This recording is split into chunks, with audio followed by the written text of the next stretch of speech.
It was getting late when I switched off the neon and got busy behind the fountain with my silver polish. The fruit syrup came off easily, but the chocolate stuck and the hot fudge was greasy. I wished to the devil they wouldn't order hot fudge. I began to get irritated as I scrubbed away. 5 hours on my feet every night, and what did I have to show for it? Varicose veins, and the memory of 1,000 foolish faces. The veins were easier to bear than the memories.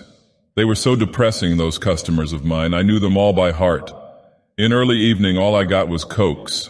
I could spot the cokes a mile away. Giggling high school girls with long shocks of uncombed brown hair with their shapeless tan fingertip coats and the repulsively thick legs bulging over furry red ankle socks. They were all cokes. For 45 minutes they'd monopolize a booth, messing up the tile tabletop with cigarette ashes, crushed napkins daubed in lipstick, and little puddles of spilled water. Whenever a high school girl came in, I automatically reached for the cola pump. A little later in the evening, I got the gimme 2-packs crowd. Sports shirts hanging limply over hairy arms meant the popular brands.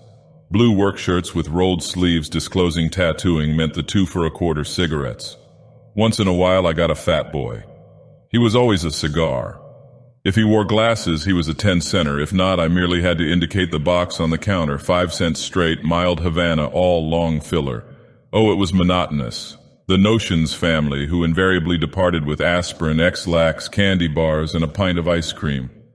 The public library, crowd tall, skinny youths bending the pages of magazines on the rack and never buying. The soda waters with their trousers wrinkled by the sofa of a one-room apartment. The hairpins, always looking furtively toward the baby buggy outside. And around 10, the pineapple sundaes, fat women bingo players, followed by the chocolate sodas when the show let out. More booth parties, giggling girls and red-necked young men in sloppy playsuits.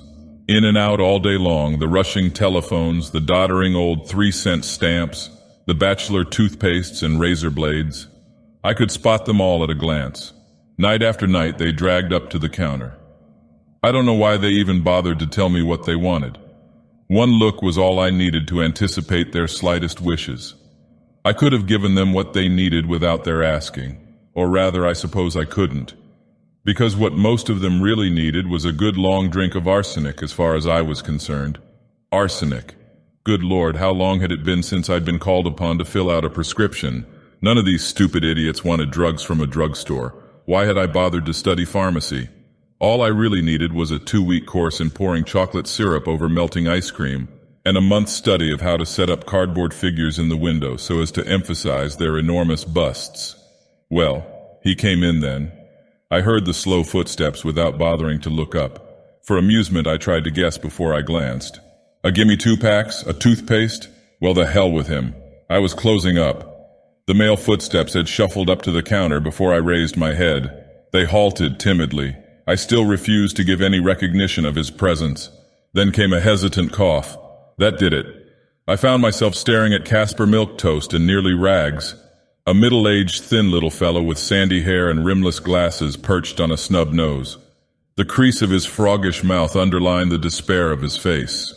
He wore a frayed 16.50 suit, a wrinkled white shirt and a string tie, but humility was his real garment. It covered him completely, that aura of hopeless resignation. To hell with psychoanalysis. I'm not the drugstore Dale Carnegie. What I saw added up to only one thing in my mind: a moocher. I beg your pardon, please, but have you any tincture of aconite? Well, miracles do happen. I was going to get a chance to sell drugs after all, or was I? When despair walks in and asks for aconite, it means suicide. I shrugged. Aconite? I echoed. I don't know. He smiled a little, or rather that crease wrinkled back in a poor imitation of amusement. But on his face a smile had no more mirth in it than the grin you see on a skull. I know what you're thinking, he mumbled, but you're wrong. I'm a chemist. I'm doing some experiments, and I must have 4 ounces of aconite at once, and some belladonna. Yes, and wait a minute. Then he dragged the book out of his pocket. I craned my neck, and it was worth it. The book had rusty metal covers and was obviously very old. When the thick yellow pages fluttered open under his trembling thumb, I saw flecks of dust rise from the binding. The heavy black-lettered type was German, but I couldn't read anything at that distance. Let me see now, he murmured. Aconite belladonna? Yes, and I have this. The cat, of course, nightshade, oh yes, I'll need some phosphorus, of course. Have you any blue chalk? Good, and I guess that's all. I was beginning to catch on. But what the devil did it matter to me? A screwball, more or less, was nothing new in my life. All I wanted to do was get out of here and soak my feet. I went back and got the stuff for him quickly. I peered through the slot above the prescription counter, but he wasn't doing anything, just paging through that black iron-bound book and moving his lips. Wrapping the parcel, I came out. Anything else, sir? Oh, yes. Could I have about a dozen candles, the large size? I opened a drawer and scrabbled for them under the dust. I'll have to melt them down and reblend them with the fat, he said. What? Nothing, I was just figuring. Sure, that's the kind of figuring you do best when you're counting the pads in your cell. But it wasn't my business, was it? So I handed over the package like a fool. Thank you. You've been very kind. I must ask you to be kinder to charge this. Oh, swell. You see, I'm temporarily out of funds, but I can assure you in a very short time, in fact within 3 days, I shall pay you in full. Yes. A very convincing plea. I wouldn't give him a cup of coffee on it, and that's what bums usually ask for instead of aconite and candles. But if his words didn't move me, his eyes did. They were so lonely behind his spectacles, so pitifully alone, those two little puddles of hope in the desert of despair that was his face. All right, let him have his dreams. Let him take his old iron-bound dream book home with him and make him crazy. Let him light his tapers and draw his phosphorescent circle and recite his spells to Little Wahoo, the Indian guide of the spirit world, or whatever the hell he wanted to do. No, I wouldn't give him coffee, but I'd give him a dream. That's okay, buddy, I said. We're all down on our luck sometime, I guess. That was wrong. I shouldn't have patronized. He stiffened at once, and his mouth curled into a sneer of superiority, if you please. I'm not asking charity, he said. You'll get paid, never fear, my good man. In 3 days, mark my words. Now good evening, I have work to do. Out he marched, leaving my good man with his mouth open. Eventually I closed my mouth, but I couldn't clamp a lid on my curiosity. That night, walking home, I looked down the dark street with new interest. The black houses bulked like a barrier behind which lurked fantastic mysteries. Row upon row, not houses anymore, but dark dungeons of dreams. In what house did my stranger hide? In what room was he intoning to what strange gods? Once again I sensed the presence of wonder in the world, of lurking strangeness behind the scenes of drugstore and apartment house civilization. Black books still were read, and wild-eyed strangers walked and muttered, candles burned into the night, and a missing alley cat might mean a chosen sacrifice. But my feet hurt, so I went home. Same old malted milks, cherry cokes, Vaseline, Listerine, hairnets, bathing caps, cigarettes, and what have you. Me, I had a headache. It was 4 days later, almost the same time of night, when I found myself scrubbing off the soda taps again. Sure enough, he walked in. I kept telling myself all evening that I didn't expect him, but I did expect him, really. I had that crawling feeling when the door clicked. I waited for the shuffle of the Tom McCann shoes. Instead, there was a brisk tapping of Oxfords, English Oxfords, the $18.50 kind. I looked up in a hurry this time. It was my stranger. At least he was there, someplace beneath the flashy blue pinstripe of his suit, the immaculate shirt and foulard tie. He'd had a shave, a haircut, a manicure, and evidently a winning ticket in the Irish sweepstakes. Hello there. Nothing wrong with that voice. I've heard it in the ritzy hotel lobbies for years, brimming over with pep and confidence and authority. Well, well, well, was all I could say. He chuckled. His mouth wasn't a crease anymore, it was a trumpet of command. Out of that mouth could come orders and directions. This wasn't a mouth shaped for hesitant excuses any longer. It was a mouth for requesting expensive dinners, choice vintage wines, heavy cigars. A mouth that barked at taxi drivers and doormen. Surprised to see me, eh? Well, I told you it would take 3 days. Want to pay you your money, thank you for your kindness. That was nice, not the thanks, the money, I like money. The thought of getting some I didn't expect made me genial. So your prayers were answered, eh? I said. He frowned. Prayers, what prayers? Why, I thought that I'd pulled a boner, and no mistake. I don't understand, he snapped, understanding perfectly well. Did you perhaps harbor some misapprehension concerning my purchases of the other evening? A few necessary chemicals, that's all, to complete the experiment I spoke of. And the candles, I must confess, were to light my room. They shut my electricity off the day before. Well, it could be. Might as well tell you the experiment was a howling success. Yes, sir. Went right down to Newsom with the results, and they put me on as assistant research director. Quite a break. Newsom was the biggest chemical supply house in our section of the country, and he went right down in his rags and was put on as assistant research director. Well, live and learn. So here's the money, $2.39, wasn't it? Can you change a 20? I couldn't. That's all right, keep it. I refused, I don't know why. Made me feel crawling again somehow. Well then, tell you what let's do. You are closing up, aren't you? Why not step down the street to the tavern for a little drink? I'll get change there. Come on, I feel like celebrating. So it was that 5 minutes later I walked down the street with Mr. Fritz Golther. We took a table in the tavern and ordered quickly. Neither he nor I was at ease. Somehow there was an unspoken secret between us. It seemed almost as though I harbored criminal knowledge against him. I, of all men, alone, knowing that behind this immaculately clad figure of success, there lurked a shabby specter just 3 days in the past.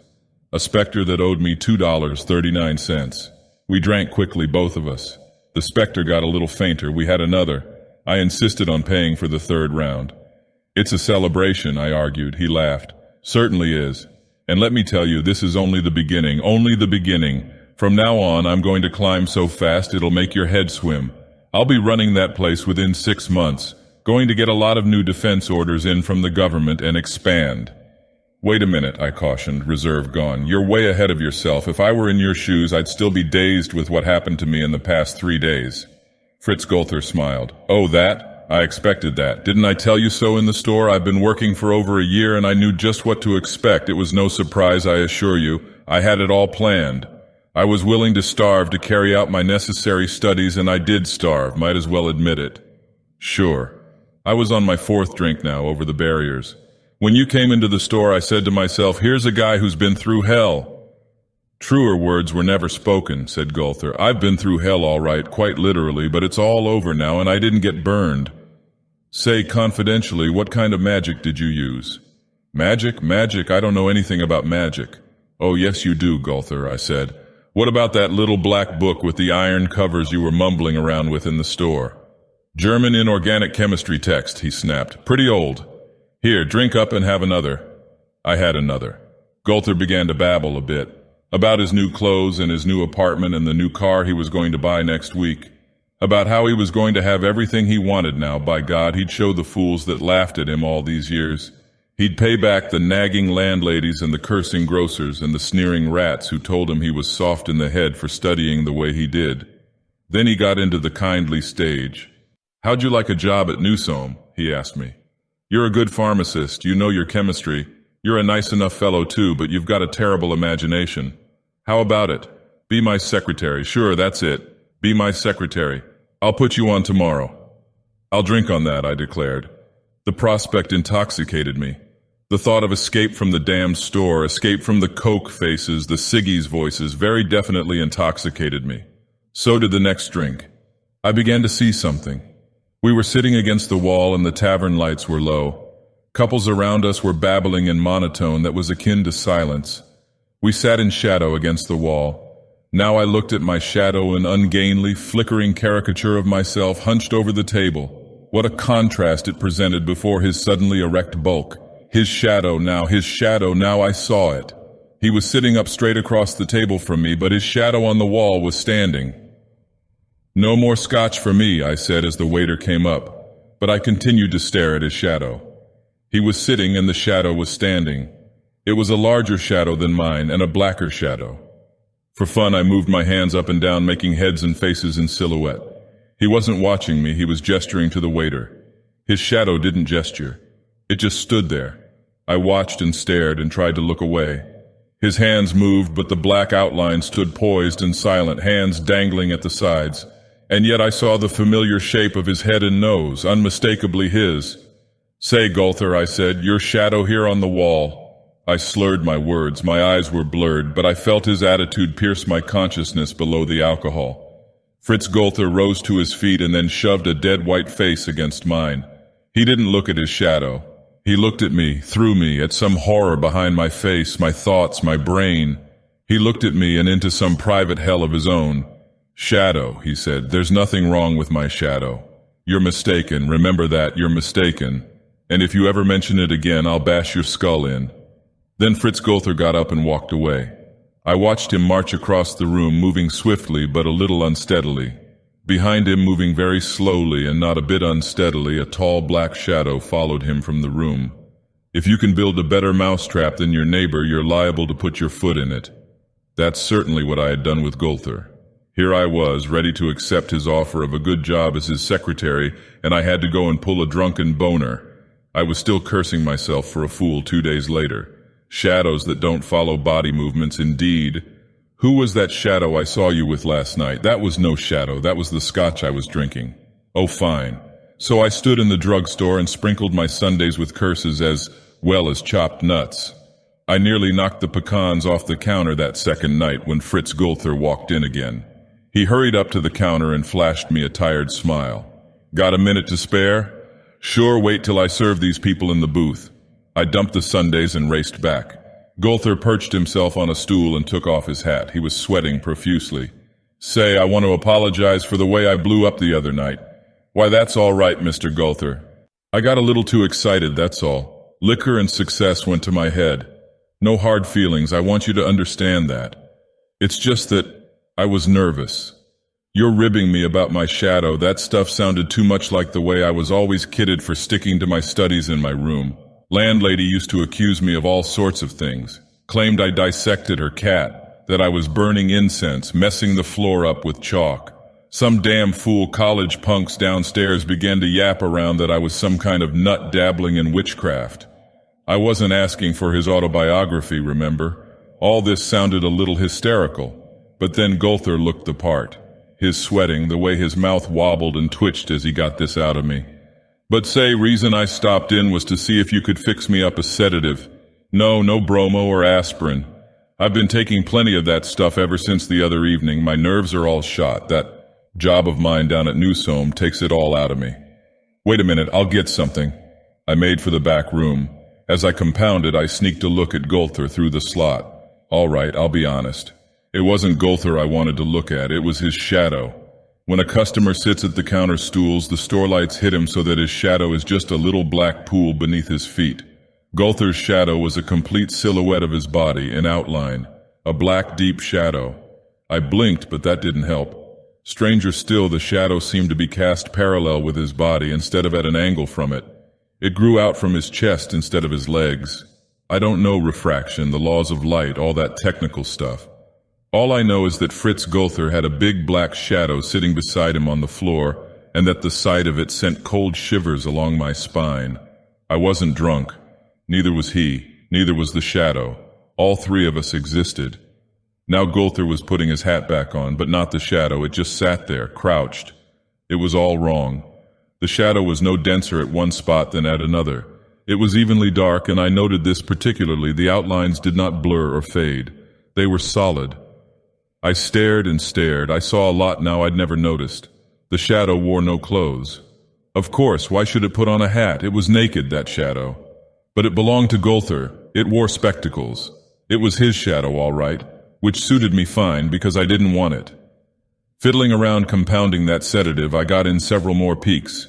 Now Gulther was looking down over his shoulder. He was looking at his shadow now. Even from a distance, I fancied I saw new beads of sweat string a rosary of fear across his forehead. He knew all right. I came out finally. "Here it is," I said. I kept my eyes from his face. "Good, hope it works. Must get some sleep, and say that job offer still goes. How about coming down tomorrow morning?" I nodded, forcing a smile. Gulther paid me, rose. "See you then." "Certainly." "And why not? After all, what if you do work for a boss with an unnatural shadow? Most bosses have other faults, worse ones and more concrete. That shadow, whatever it was and whatever was wrong with it, wouldn't bite me, though Gulther acted as though it might bite him. As he turned away, I looked at his departing back and at the long, swooping black outline which followed it. The shadow rose and stalked after him. Stalked. Yes, it followed quite purposefully. To my now bewildered eyes, it seemed larger than it had in the tavern, larger and a bolder black. Then the night swallowed Gulther and his non-existent companion.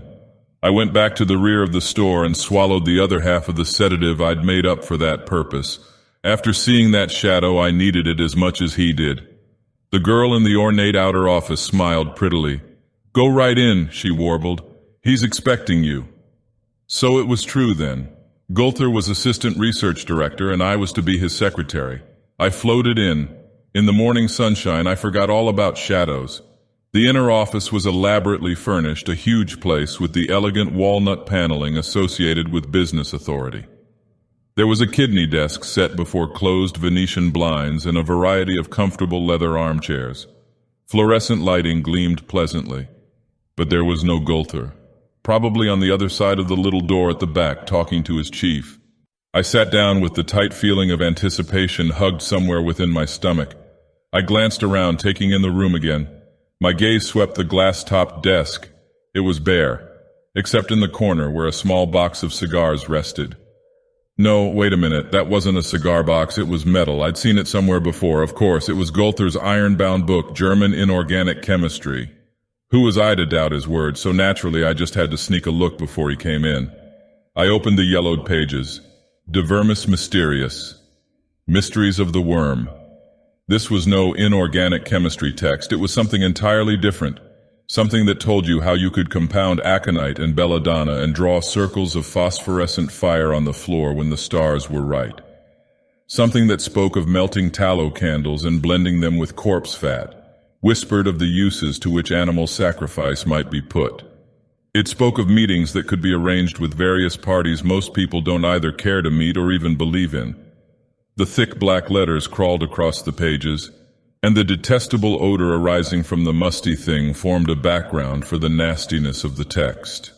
I won't say whether or not I believed what I was reading, but I will admit that there was an air, a suggestion about those cold, deliberate directions for traffic with alien evil which made me shiver with repulsion. Such thoughts have no place in sanity, even as fantasy. And if this is what Gulther had done with the materials he'd bought himself for $2.39. Years of study, Experiments. What was Gulther trying to call up? What did he call up, and what bargain did he make? The man who could answer these questions sidled out from behind the door. Gone was the Fritz Gulther of the pinstripe suit personality. It was my original Casper Milquetoast who creased his mouth at me in abject fear. He looked like a man, I had to say it, who was afraid of his own shadow. The shadow trailed him through the doorway. To my eyes, it had grown overnight. Its arms were slightly raised, though Gulther had both hands pressed against his sides. I saw it cross the wall as he walked toward me, and it moved more swiftly than he did. Make no mistake, I saw the shadow. Since then, I've talked to wise boys who assure me that under even fluorescence no shadow is cast. They're wise boys, all right, but I saw that shadow. Gulther saw that book in my hands. "All right," he said simply, "you know, and maybe it's just as well." "No?" "Yes, know that I made a bargain with someone. I thought I was being smart. He promised me success and wealth, anything I wanted, on only one condition. Those damn conditions. You always read about them and you always forget because they sound so foolish. He told me that I'd have only one rival and that this rival would be a part of myself. It would grow with my success." I sat mute. Gulther was wound up for a long time. Silly, wasn't it? Of course I accepted, and then I found out what my rival was, what it would be, this shadow of mine. It's independent of me, you know that, and it keeps growing. Oh, not in size, but in depth, in intensity. It's becoming, maybe I am crazy, but you see it too, more solid, thicker, as though it had palpable substance. Creasemouth wobbled violently, but the words choked on. The further I go, the more it grows. Last night I took your sedative and it didn't work at all. I sat up in the darkness and watched my shadow. In darkness? Yes. It doesn't need light. It really exists now. Permanently. In the dark it's just a blacker blur, but you can see it. It doesn't sleep or rest. It just waits. And you're afraid of it? Why? I don't know. It doesn't threaten me or make gestures or even take any notice of me. Shadows taking notice sounds crazy, doesn't it? But you see it as I do. You can see it waiting, and that's why I'm afraid. What's it waiting for? The shadow crept closer over his shoulder, eavesdropping. I don't need you for a secretary. I need a nurse. What you need is a good rest. Rest? How can I rest? I just came out of Newsome's office. He doesn't notice anything yet. Too stupid, I suppose. The girls in the office look at me when I pass, and I wonder if they see something peculiar. But Newsom doesn't. He just made me head of research, completely in charge. In 5 days, marvelous, isn't it? Except for our bargain, whenever I succeed, my rival gains power with me. That will make the shadow stronger. How, I don't know. I'm waiting, and I can't find rest. I'll find it for you. Just lie down and wait. I'll be back. I hastily left him sitting at his desk, all alone. Not quite alone. The shadow was there, too. Before I went, I had the funniest temptation. I wanted to run my hand along the wall through that shadow. And yet I didn't. It was too black, too solid. What if my hand should actually encounter something, so I just left? I was back in half an hour. I grabbed Golther's arm, bared it, plunged the needle home. "Morphine," I whispered. "You'll sleep now." He did, resting on the leather sofa.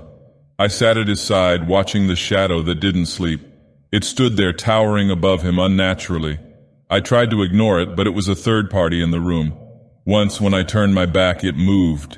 It began to pace up and down. I opened my mouth, trying to hold back a scream.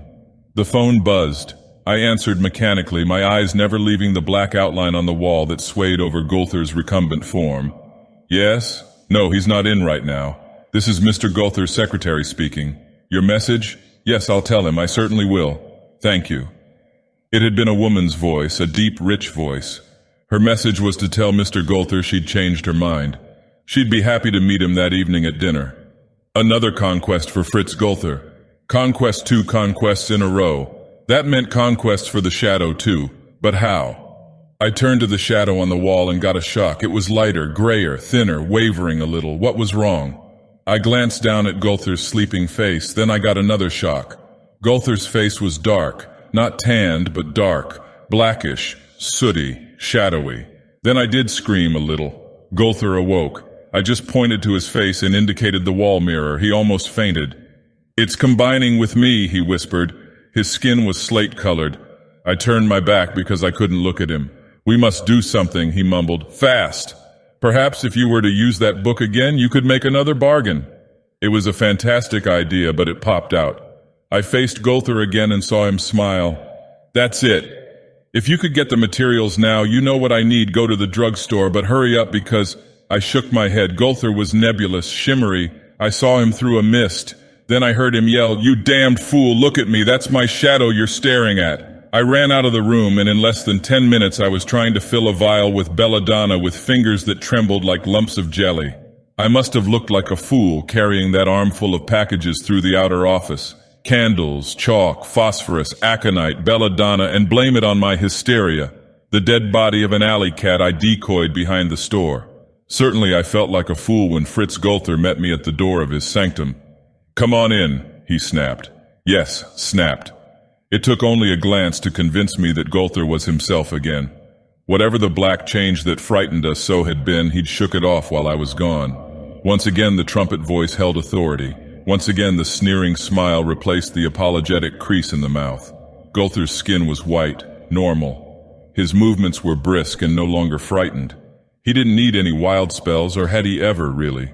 Suddenly I felt as though I'd been a victim of my own imagination. After all, men don't make bargains with demons, they don't change places with their shadows. The moment Golther closed the door, his words corroborated my mood. "Well, I've snapped out of it. Foolish nonsense, wasn't it?" He smiled easily. "Guess we won't need that junk after all. Right when you left, I began to feel better. Here, sit down and take it easy." I sat. Golther rested on the desk nonchalantly, swinging his legs. All that nervousness, that strain has disappeared. But before I forget it, I'd like to apologize for telling you that crazy story about sorcery and my obsession. Matter of fact, I'd feel better about the whole thing in the future if you'd just forget that all this ever happened. I nodded. Golther smiled again. "That's right. Now we're ready to get down to business. I tell you, it's a real relief to realize the progress we're going to make. I'm head research director already, and if I play my cards right, I think I'll be running this place in another 3 months. Some of the things Newsom told me today tipped me off. So just play ball with me and we'll go a long way, a long way. And I can promise you one thing, I'll never have any of these crazy spells again." There was nothing wrong with what Golther said here, nothing wrong with any of it. There was nothing wrong with the way Golther lolled and smiled at me either. Then why did I suddenly get that old crawling sensation along my spine? For a moment I couldn't place it, and then I realized. Fritz Gulther sat on his desk before the wall, but now he cast no shadow. No shadow. No shadow at all. A shadow had tried to enter the body of Fritz Gulther when I left. Now there was no shadow. Where had it gone? There was only one place for it to go. And if it had gone there, then where was Fritz Gulther? He read it in my eyes. I read it in his swift gesture. Gulther's hand dipped into his pocket and re-emerged. As it rose, I rose and sprang across the room. I gripped the revolver, pressed it back and away, and stared into his convulsed countenance, into his eyes. Behind the glasses, behind the human pupils, there was only a blackness, the cold, grinning blackness of a shadow. Then he snarled, arms clawing up as he tried to wrest the weapon free. Aim it. His body was cold, curiously weightless, but filled with a slithering strength. I felt myself go limp under those icy, scrabbling talons. But as I gazed into those two dark pools of hate that were his eyes, fear and desperation lent me aid. A single gesture and I turned the muzzle in. The gun exploded and Gulther slumped to the floor. They crowded in then. They stood and stared down too. We all stood and stared down at the body lying on the floor. Body? There was Fritz Gulther's shoes, his shirt, his tie, his expensive blue pinstripe suit. The toes of the shoes pointed up. The shirt and tie and suit were creased and filled out to support a body beneath. But there was no body on the floor. There was only a shadow, a deep black shadow encased in Fritz Gulther's clothes. Nobody said a word for a long minute. Then one of the girls whispered, "Look, it's just a shadow." I bent down quickly and shook the clothes. As I did so, the shadow seemed to move beneath my fingers, to move and to melt. In an instant it slithered free from the garments. There was a flash or a final retinal impression of blackness and the shadow was gone. The clothing sagged down into an empty, huddled heap on the floor. I rose and faced them. I couldn't say it loud, but I could say it gratefully, very gratefully. "No," I said, "you're mistaken. There's no shadow there. There's nothing at all, absolutely nothing at all."